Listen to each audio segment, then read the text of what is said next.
Botanical Dimensions is a non-profit corporation driven by the notion that we must preserve the traditional folkloric information that pertains to plants, medicinal plants, and we must preserve the plants themselves within the next 30 years, or this priceless millennia-long legacy of medical healing information is going to be irrevocably lost.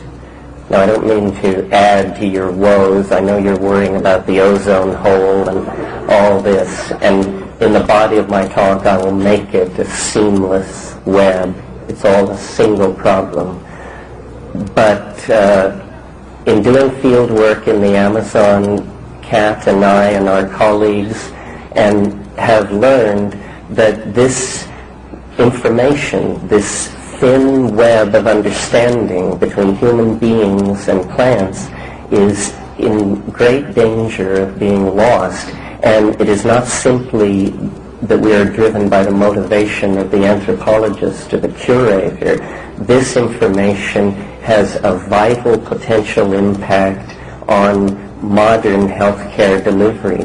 How long we live, how healthy we are, how clear our minds are, may well depend on preserving the botanical heritage of folk information and identified species in the warm tropics.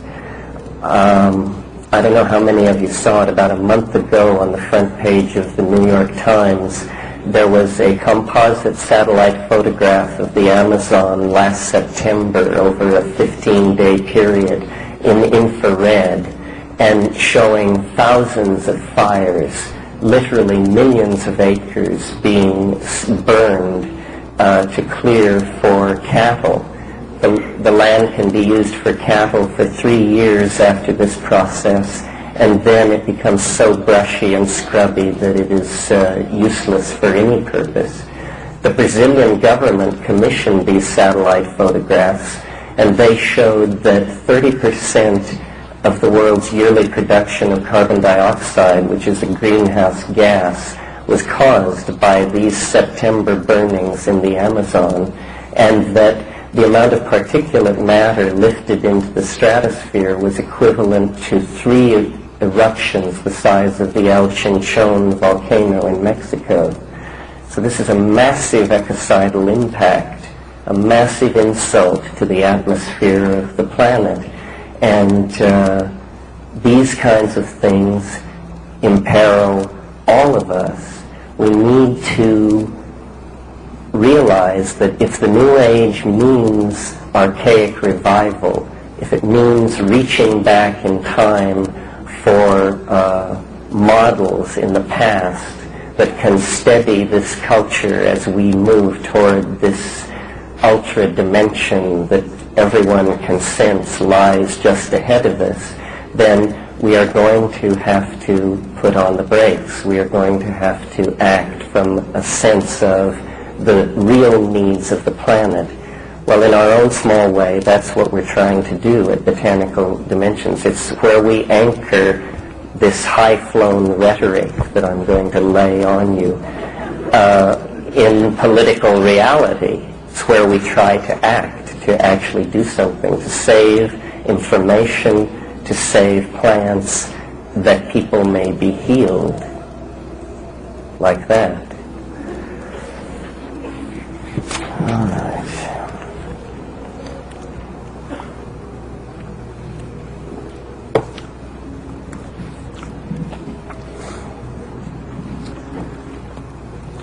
I called this discussion "The Light at the End of History," and in a way my remarks about Botanical Dimensions set the stage. I wanted to talk about the end of history in an optimistic way.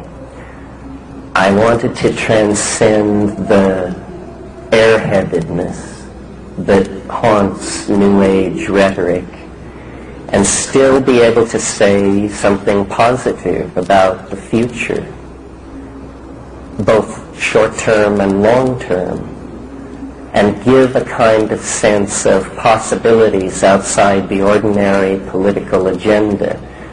The New Age, if it means anything, it must mean a revivification of values that are traditional, because those are the only values that have ever worked. And I don't mean traditional like 80 years ago. I mean like 500 years ago. In other words, there's a need to stand for a cultural answer that is not couched in the terms of Western European, male-dominated, paternalistic, white civilization.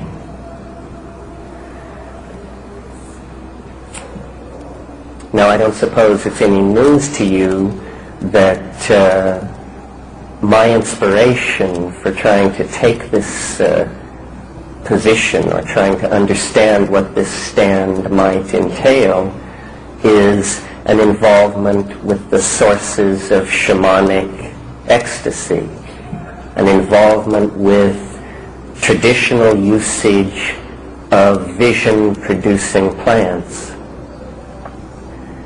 So in a moment when the whole world and the entire political apparatus is contorted by a fear of drugs, or at least an apparent stated fear of drugs, well, these institutions are being pulled many ways. I mean, we're talking about hundreds of billions of dollars in profits, and who shall have it? And some people think they should make the profit because they know best what to do with the money. And I welcome their representatives here this evening. But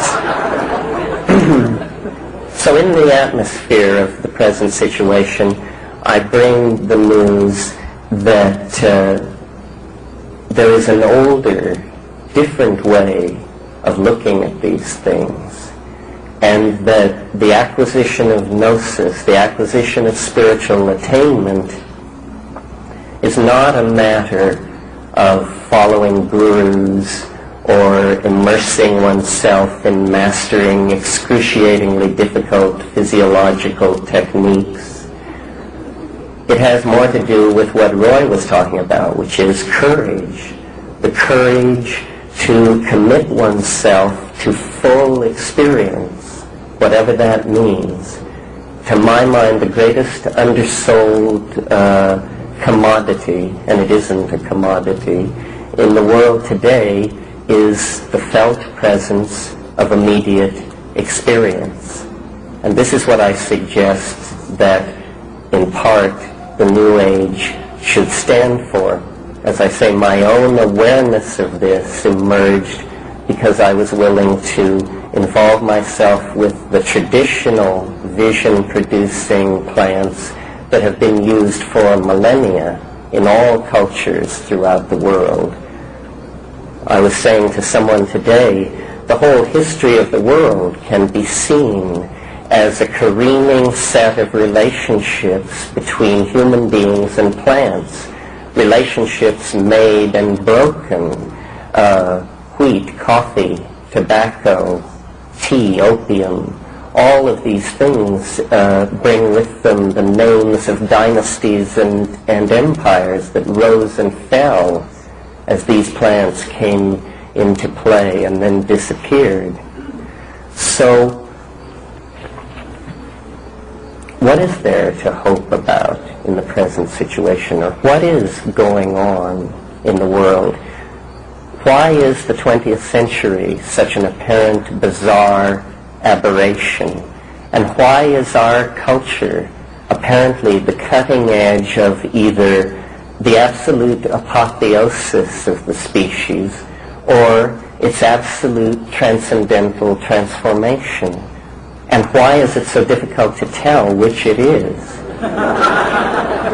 Does anyone have any? No. There's a notion which is very useful in physics to rescue it from itself, which is singularity. A singularity is a place where the rules don't work. So if you come to that place and you have enough faith in the rules and they don't work, then you call it a singularity and you get to keep your theory.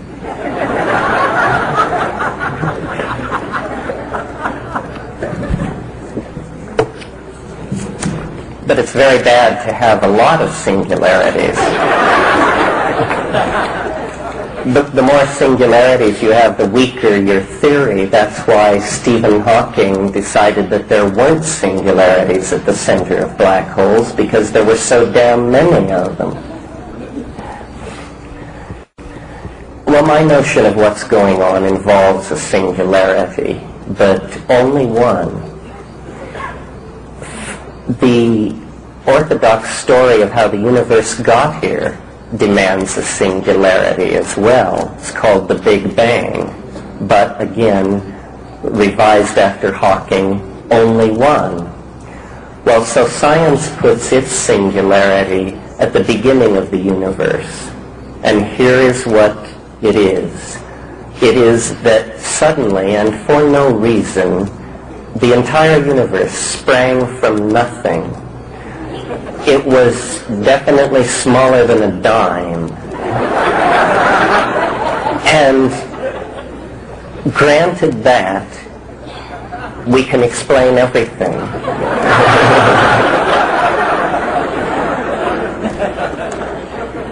Well, I reasoned somewhat differently. I agreed that there would be a need for a singularity in a good model of what's happening. But it seemed to me that the singularity would probably be more likely to emerge out of a very complex set of preconditions rather than just springing from nothing. So I imagined that, well, why not put the singularity at the end of the life of the universe, when all kinds of complex things can have had ample time to evolve and put themselves in place. And then perhaps these complex things, whatever they may be, will generate a singularity. So, in fact, this is the notion. It's the notion that the whole history of the universe moves through a series of condensing stages, each stage requiring less time than its predecessor. And what these stages are is a gathering together of complexity. First, you have the emergence of primitive chemistry in the hearts of stars, and that occurs a long, long time after the Big Bang. And then somewhat shortly after that, in terms of hundreds of millions of years, you get exotic chemistries on the surfaces of planets, and then more quickly, life, and then rather shortly after that, consciousness, and almost instantly then, this. So what I take this to be is a leading toward complexity of all the processes in the cosmos as a set of nested entities. Now, what's very interesting about this is suddenly human beings are moved center stage in importance. Remember, I said that I thought the empowering of felt immediate experience was what it was all about. So suddenly, human beings, which in the scientific model are epiphenomenal observers, are centralized to the whole cosmogonic myth. Why? Because people, as we all know, are the weirdest and most complex objects in the universe. And throughout time, throughout history, we see that they become yet more complex and more bizarre through the generating of more and more codes, more and more bizarre interfacings with nature and self through technology, more and more self-reflection, more and more communication, more and more flowing together. Perhaps you can anticipate what this leads to. It leads to ever more frenzied historical existence, but it doesn't go on forever. You know, the general theory of history taught, say, at Cal today is called the pointlessly fluctuating theory of history, which is what it appears to be, except for this factor of embedded complexity, movement toward concrescence. I had an occasion to discuss this with Carl Sagan recently, and it was interesting. He pointed out that information has not moved faster since the discovery of radio. Radio moves at the speed of light. Since then, the plateau of the rate of information transfer, has been at a plateau. The largest atomic explosion ever detonated was in 1958. There's been none larger since, which is, I think, something you can think about in the middle of the night. And the fastest object ever created by human beings reached its top speed and continues to hold it in 1967. So what is it that is growing more dense around us, that we can see and feel in the literal complexification of our own lives? Well, I submit that it is connectedness, and that this is a theme which is not arising out of sociological factors. It's arising out of the bones of the planet itself. We are not caught in some kind of universe where human beings are completely outside the plan. Rather, I think history is somehow part of the plan. And by anticipating or somehow trying to come into resonance with what history's part in the plan is, I think we can lift the pall of existential doubt that is the legacy of modern thought. In other words, there can be a postmodern philosophy that is organic, biological, human-centered, humane, and even psychedelic.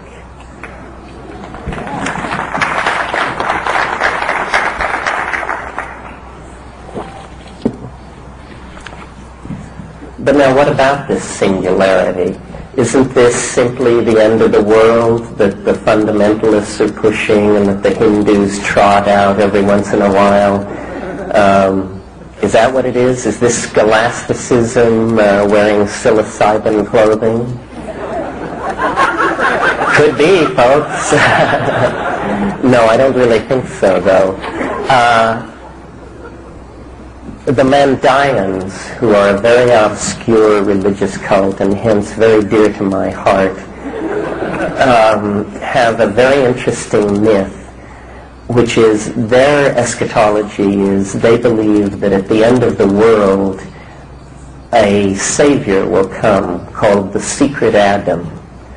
And the secret Adam, rather than teaching a message, will build a machine of some sort. They're very explicit about this. And the machine is a light pump for gathering souls together and projecting them beyond the machinery of cosmic fate and back to their awesome and hidden home in the harmony with the All-Father who is hidden. They love that sort of thing.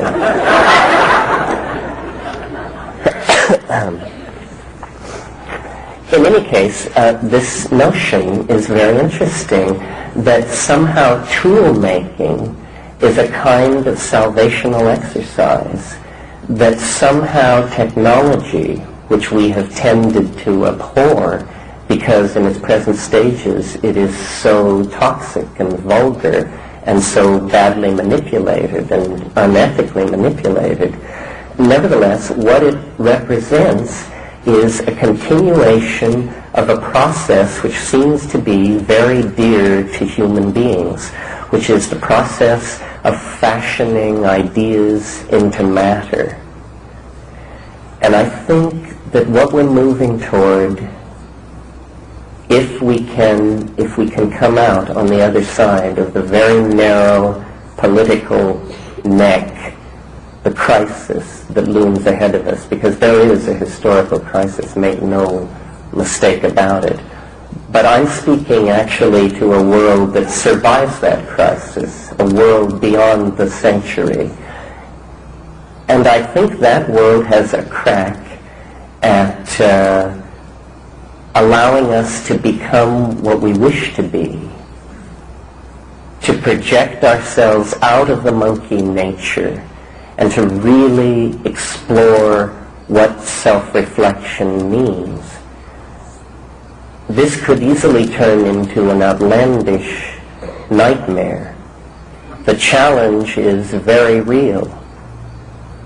I know that many people who follow my ideas and come to these events are psychotherapists and psychologists and therapists of all sorts. There is a great responsibility here to the creation of the future image of the human mind, psychotherapists and psychologists and therapists of all sorts. There is a great responsibility here to the creation of the future image of the human mind, because what we are moving toward is a technological singularity. In other words, the process of technology has been dominating our evolution since at least 25,000 years ago. For far longer than that, as a physiological type, we have been steady. There's been very little variance. But the proliferation of cultural artifacts has been ever increasing, asymptotically increasing now, toward the point that one can see that what is actually being proposed by whatever this force is that is driving the human unconscious and releasing ideas into the stream of historical time, what is actually being proposed is a full self-imaging of the soul. I've thought of this in terms of turning the human body inside out so that the soul is visible and the body becomes an object freely commanded in a realm which we call the imagination. These things are possible. This stuff is being labored toward in these tall glassy buildings all around us, even as we speak. A technology, information, transformation of coding, it has a life of its own.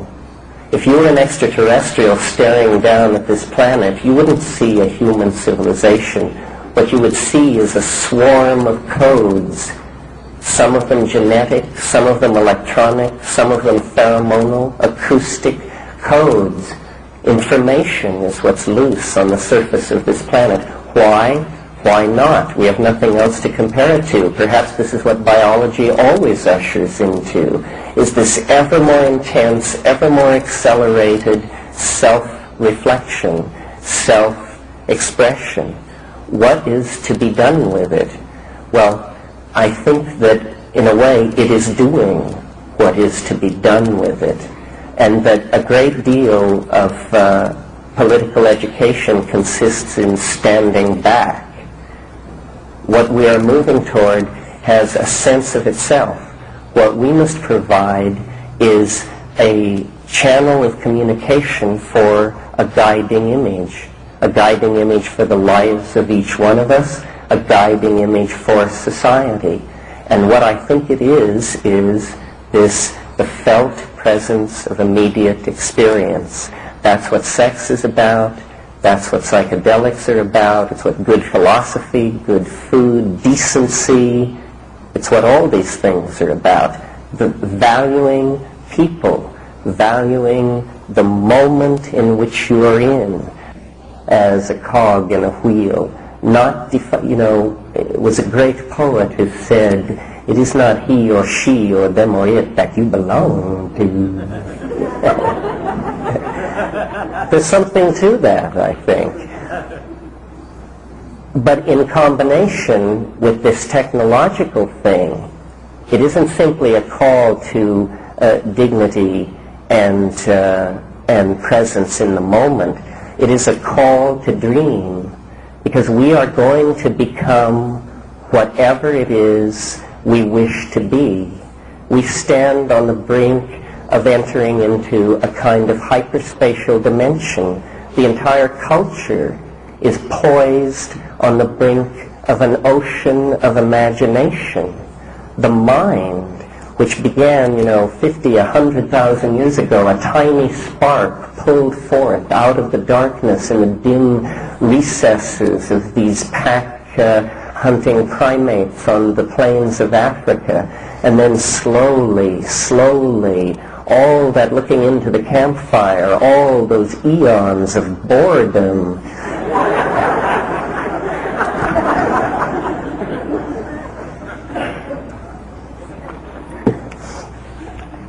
somebody had to invent canasta.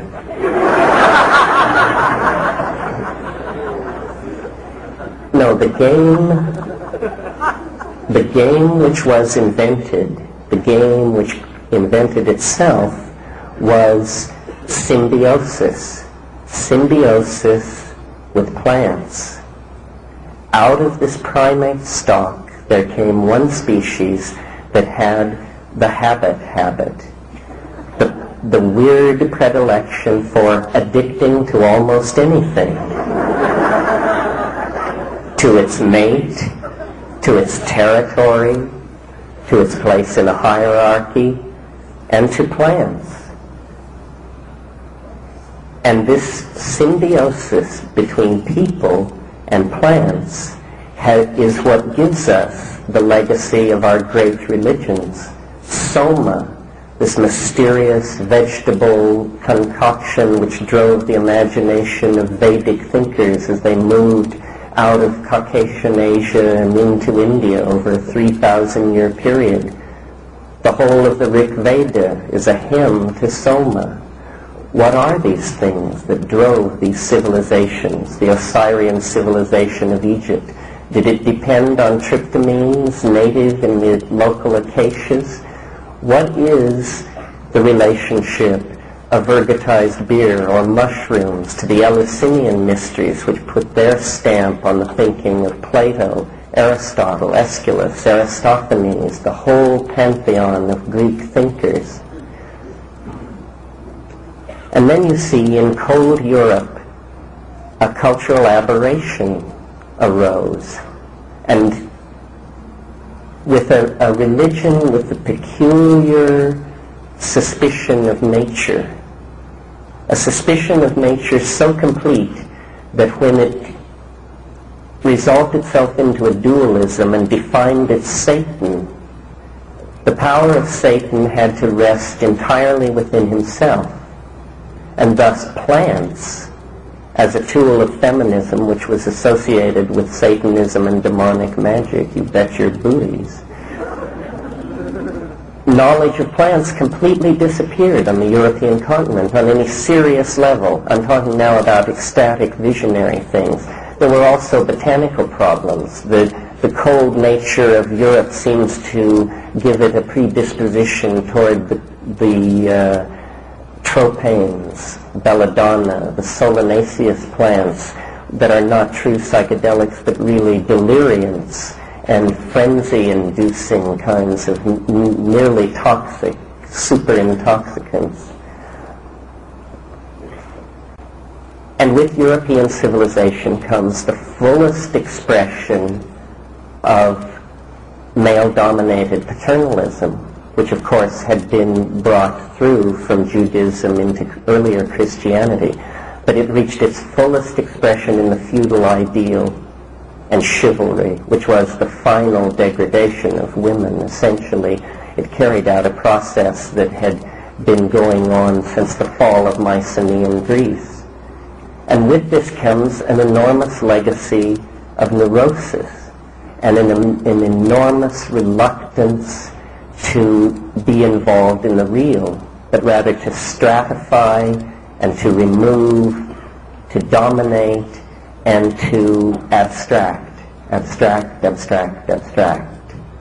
leading to modern science, leading to the ability to answer all questions which are irrelevant. The further the question is from relevancy, the more likely you are to get an absolutely down to a gnat's eyebrow answer. Again, this tension between the need to center the human being in our models and the willingness to leave human beings completely out of the picture in order to answer a whole different set of questions. So I think it's a challenge to all of us, to each of us, to make this kind of an agenda count, to look into the future, to see that the image of what we are going to become is so important that we need to realize we are creating it by our acts, by our acquiescence in the acts of others as well. I mean, we are sitting through a particular period of idiocy, and there will be other periods of idiocy. But we can each move into the future, I think, at our own speed, at our own rate of understanding. The best ideas will win. It isn't a matter of great power. It's a matter of having the clearest image of the human soul, the clearest image of a historical goal that would be worthy enough to rescue meaning from the pyre of ruin, to rescue meaning from the pyre of ruin that history is when you look back over it. All those pogroms, all those burning villages, those migrations, wars, and epidemics, those are our people back there.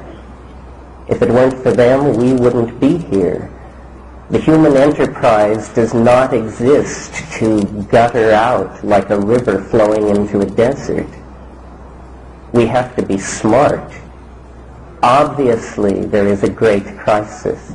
Obviously, no one can speak in terms of anything we can conceive of existing on this planet 400 or 500 years from now. The historical neck is upon us. There is a concept, the concept of forward escape. This is what we need, a forward escape into another dimension. Now, perhaps it's off the planet, perhaps it's into the bones of the planet, perhaps it's into a parallel dimension, perhaps it's forward into time, 1,000,000 years. But we must have, we will create this forward escape. It is the only possibility. It is not something to doubt. It is something to see as written into the record of events as we behold it, the steady acceleration of novelty, the ever-compressing and densifying of connectedness means that we are riding the forward crest of a kind of informational wave. And what history is a build-up of a kind of pressure. You know, in engineering school they have what they call Q, vibration, as a structure approaches the speed of sound. And right before you rupture the sound barrier, you are at max Q, and the airframe is bucking and threatens to pull itself apart. And then you slide through into the other dimension where it is smooth as glass. And this is what the 20th century is. It is this enormous culmination to a thrust toward another world that began about 15,000 years ago. It's a geological microsecond in which a species that was pawing for roots turns itself into some kind of archangelic, hyperdimensional creature that goes off into the realms of its own imaginings. It is possibly the purpose of the planet. In any case, it is necessary for the planet as much as it is necessary for us. The metaphor that we should hold in our minds as we confront the chaostrophe of the late 20th century is the image of birth. It is bloody. It is messy. It does not look like part of the ordinary run-of-the-mill of how life works. But it is. It is the sine qua non. That means you can't get along without it. If the child and the mother are not parted at a certain moment, toxemia can set in. This threatens the life of the infant. It threatens the life of the mother. This is all part of nature. These microcosmic processes are repeated in the macrocosm of the life of the planet. We are that infinite, and we have come to term. And what awaits us can hardly be imagined any more than a fetus can imagine being Ben Jonson.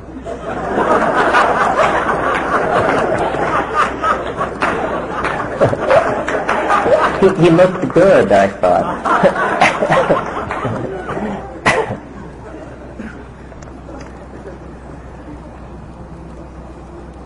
So I said this was a message of hope.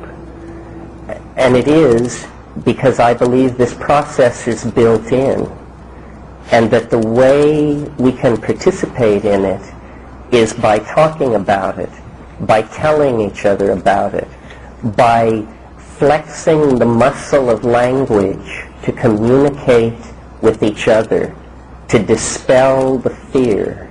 This is the great weapon of simple people, is plain talk with each other. It's always plain talk that topples governments. Nothing else will do. It's always plain talk that brings on great new ideas. And plain talk is an art. It's an art that we all need to cultivate. It's the personal facet of this projection of a clear self-image. And plain talk empowers the felt presence of immediate experience. In fact, it's one of the best things you can do with immediate experience. It's amazing how the most intelligent of us go through the day basically communicating in grunts and groans. You know, I can be cleaning up my house, and in the course of half an hour, Rome will fall, and I will reinvent the polio vaccine in my mind. And if someone comes to the door and asks me what I've been doing, I say nothing. And I think everyone is like that. What the psychedelics argue, you see, is that we have universes of beauty and wonder and meaning locked up inside of ourselves, which we must find a way to share. And the only way we know is language and art and the transformation of language and art. And this is what we are called to grow closer to one another, to make ourselves part of this unitary entity. It was anticipated in the 16th century by the great alchemists. Then it was called the philosopher's stone. What we are moving toward is a concrescence of ourselves and our technology and our past and our future and our intentions that will allow us to do anything. I remember a very B film I saw many years ago, and the flying saucers were appearing all over the earth. And you didn't see the flying saucers, but you saw people planting rice in paddies in Asia, suddenly looking up at the sky, and their eyes filling with tears, and tears beginning to run down the wrinkled cheeks of these elderly Oriental women. And then it flashed to people in an African village pounding taro, and then looking to the sky, and people in a huge modern city.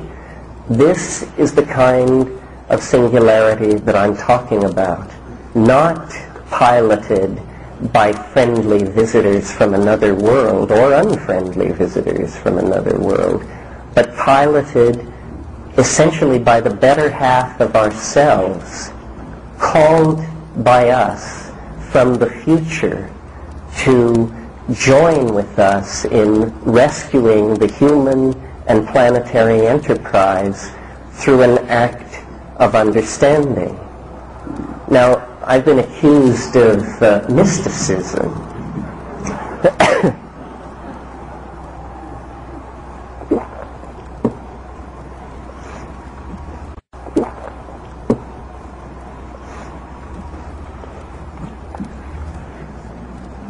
And worse. But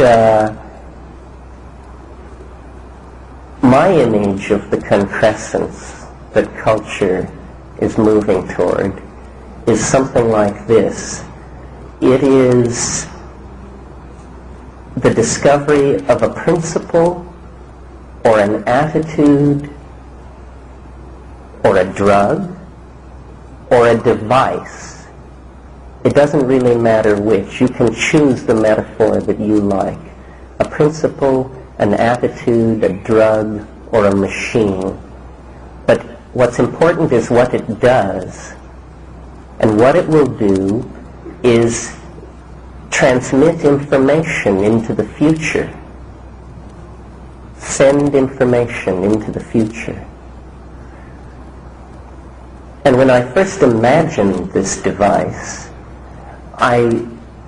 most people I think would put themselves, would ask themselves, what would it be like at the other end where this information appears in the future?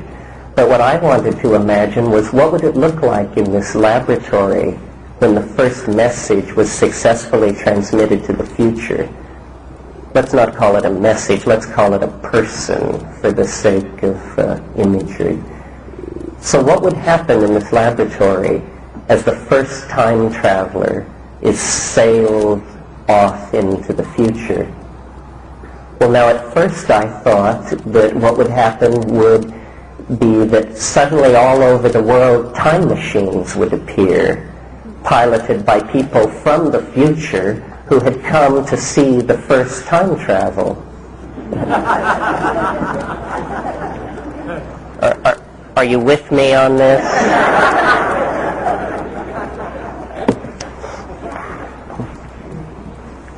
But it tugged at my mind that there was something wrong with this, because, you know, when you talk about time travel, you must never have what's called the grandfather paradox. This is, if I go back in time and shoot my own grandfather, then I won't exist, so how could I shoot my own grandfather? And in any situation where this happens, you're in trouble. So the grandfather paradox would exist in that situation where time travelers suddenly appeared at the first time travel experiment from the future. So then I had a different notion, slightly, I hope, more profound, and it is this, that if a technology were to be invented that could send something or person into the future, and if in the process of inventing this thing it were discovered that you can send a time machine forward in time, you can send it backwards in time, but you can never send a time machine further back in time than the invention of the first time machine. Why? Because before that, time machines didn't exist.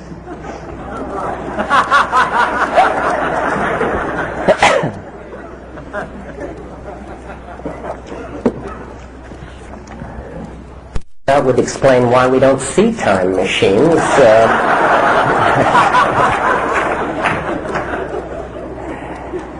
So I choose to believe, and will now attempt to convince you, that this is in fact the kind of universe that we are living in, and that what our technology is pushing toward is the invention of some kind of something which in real plain talk is a time machine. In slightly less plain talk, what is happening is that this concrescence, this singularity, this knitting together of everything is approaching the point where it can no longer be any more knitted together unless it expands into the future. You follow? In other words, it's becoming so complexified that it's requiring another dimension for its own self-description, and the only dimension available to it is the future, and so it's beginning to move into this other dimension, and we, standing in the macrocosm looking at this process, say, oh, someone has invented a time machine, but this is how it would work. What's interesting about this idea is that if such a thing were to be created by any means, the effect would be to cause the entire rest of the future to happen almost instantly. In other words, like heat distributing itself through a gas, the most advanced states that can possibly exist in the future lie just on the other side of this technological barrier of sending a person or thing into the future, because the most advanced state flows back through the system and converts all pre-existing states to itself. So this is, to me, very interesting. It means, in a way, that we can toil toward a kind of psychotechnological switch which, if thrown, emerges us in Bodhi mind, emerges us in the highest hypostatization available to the religions of our planet, the white light, the Bodhi mind, whatever you care to style it. It actually may exist ahead of us in the historical continuum. And of course, as in quantum physics, where particles can penetrate energy barriers and appear on the other side without actually having attained energy sufficient to go over the barrier, this is called virtual tunneling, information can make its way into the past, even our past, to a very slight degree. This is what has created these psychedelic visions, these religious hierophanies. They are the products of advanced human personalities, holy men and women, staring at their minds in states of deep contemplation and anticipating the destiny of the human race, the destiny of biology on this planet. And I think that we are very close to being able to cross through the membrane and realize this eschatological possibility, to cross into a new ontos of being, the ontos of being that has called us forth across the millennia, out of the scattered jarring of the atoms into organic existence, up through the cultural experience, across the horrific leap of history, and into authentic meaning. This is what the shamans have been seeing for thousands and thousands of years. This is what the ecstatics have anticipated. This is what the great religions, however poorly, have attempted to communicate to the mass of humankind. This is our hope. It's our birthright. It's our destiny. And in my opinion, it is soon, for very good reasons, the reasons I have laid out tonight. We are to be, believe it or not, witness, I think, to the final act of the planetary drama of intelligence in 3 dimensions. Hard to believe, isn't it? I find it hard to believe. How lucky can you get? There's an Irish prayer which is, and I think I'll end the speech with this, and then we'll take an intermission and come back for questions. But there's an Irish toast or prayer, which is, "May you be alive at the end of the world." And so I make that toast to you. I believe we are alive at the end of the world, and it's a wonderful world. Thank you. Thank you.